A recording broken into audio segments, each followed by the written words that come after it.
me why I care so much about health philanthropy. And I'll tell you that I went into this work because I believe that it was important that healthcare, that health is foundational to a life well lived.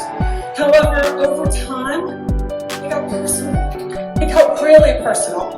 And the import of our work was slowly etched upon my soul.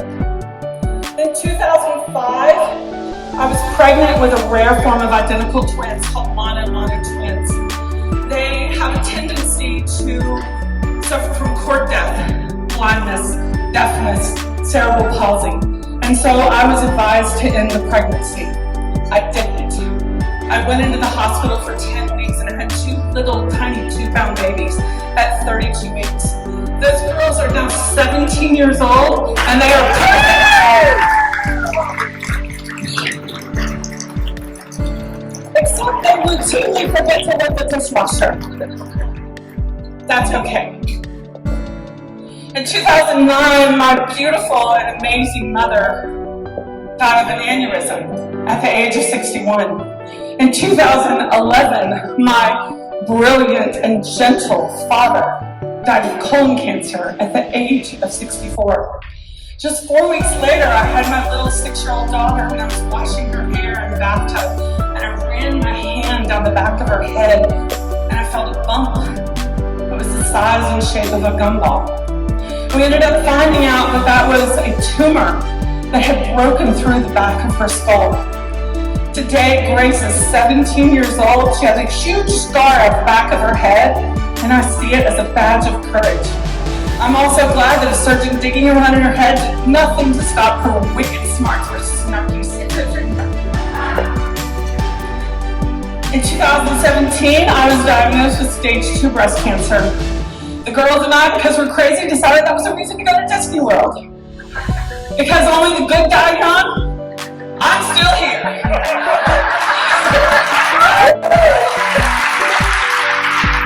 I have also found out that there's actually utility to having breast cancer because in the space where the surgeon did her good work, I can now serve lipstick, keys, credit cards, and all kinds of other stuff.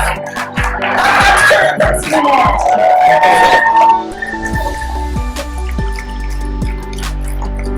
In 2018, my husband was diagnosed with lung cancer.